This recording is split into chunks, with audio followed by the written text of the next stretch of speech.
Hello food lovers, welcome to Shiva tasty foods.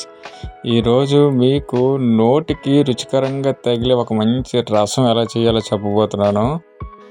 ఇంకా ఈ రసాన్ని మాత్రం వేడివేడి అన్నంలో వేసుకొని తింటే టేస్టే వేరుగా ఉంటుంది, కానీ కొంచెం స్పైసీగా ఉంటుంది. ఒక్కసారి మాత్రం మీ ఇంట్లో వాళ్ళకి చేసి పెట్టండి, మళ్ళీ మళ్ళీ చేయమని అడుగుతారు, అంత బాగుంటుంది. మరి దీనికి కావాల్సినవి ఏంటంటో చూసేద్దామా. 1 స్పూన్ ధనియాలు, 1 స్పూన్ మిరియాలు, 1 టేబుల్ స్పూన్ జీలకర్ర,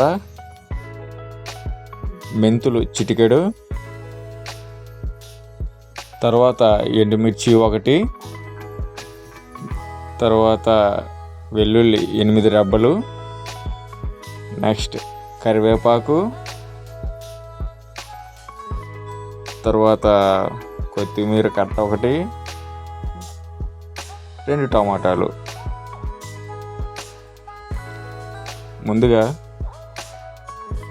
నిమ్మకాయ సైజు కంటే కొంచెం పెద్దది చింతపండు తీసుకొని అందులో కొంచెం 2 గ్లాసులు వాటర్ పోసుకోండి. వాటర్ పోసుకొని మొత్తం చింతపండు అంతా కూడా అందులో స్మాష్ చేసి మొత్తగా చేసి గుజ్జులా చేసేయండి. చూసారుగా, మొత్తం అంతా కూడా స్మాష్ చేసి గుజ్జులా తీసి మొత్తం అది ఉన్న దాంట్లో ఉన్న మొత్తం పిప్ప అంతా కూడా బయటికి తీసి పక్కన పడేయండి.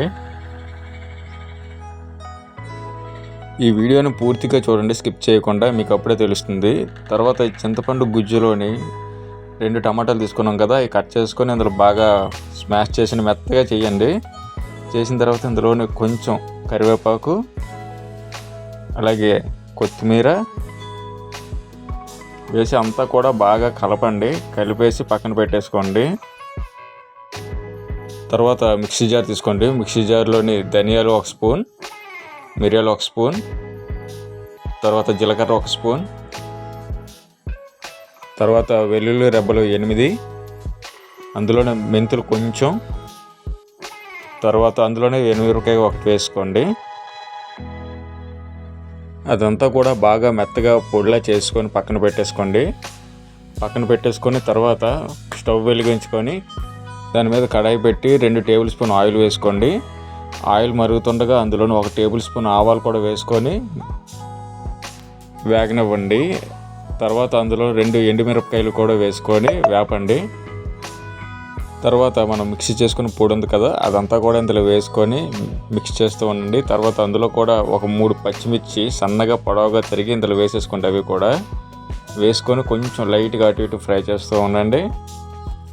తర్వాత కరివేపాకు 1 రెమ్మ తుంచేసుకొని అవి కూడా ఇందులో వేసుకొని ఫ్రై చేస్తూ ఉండండి. కొంచెం అటు ఇటు ఎక్కువసేపు చేయకండి, ఫ్రై మాడిపోతుంది. తర్వాత అందులోని మనం కలుపుకున్న చింతపండు రసం ఉంది కదా, అది కూడా ఇందులో వేసేసుకోండి మొత్తంగా కూడా.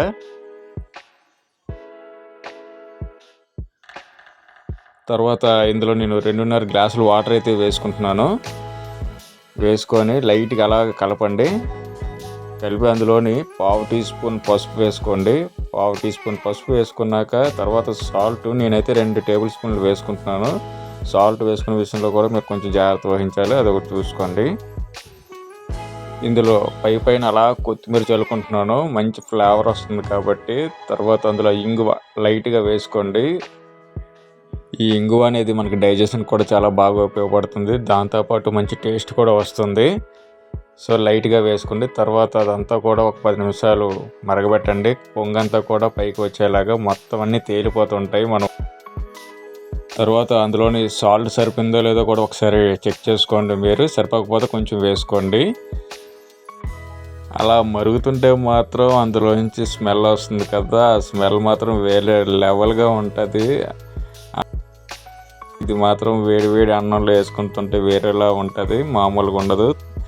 తర్వాత ఇది మరిగిందో లేదో మనం తెలుసుకోవాలి అంటే ఒకసారి ఆ టమాటా ముక్కలు ఉన్నాయి కదా, వాటిని చూడండి. అవి మెత్తపడ్డాయి అంటే ఆల్మోస్ట్ మనకు మరిగిపోయినట్టే, ఇంకా పచ్చిగా ఉన్నాయి. సో ఇంకొక 10 నిమిషాలు మాత్రం మనం మరగబెట్టుకున్న తర్వాత దించేసుకోండి. చూసారు కదా, మరిగిపోయింది ఫుల్గా, స్మెల్ మాత్రం అదిరిపోయింది. మీరు కూడా ఒక్కసారి ఇంట్లో ఇలా ట్రై చేయండి, ఇంట్లో వాళ్ళు మళ్ళీ చేయమంటారు. కానీ ఇది స్పైసీగా అయితే మాత్రం ఉంటుంది, స్పైసీ లెవర్స్కి బాగా ఉపయోగపడుతుంది. అదనమాట. చూసారు కదండి మన స్పైసీ రసం ఎంత ఈజీగా చేసుకోవచ్చో. కానీ టేస్ట్ కావాలి అంటే మాత్రం ఇలా చేసుకోవాల్సిందే.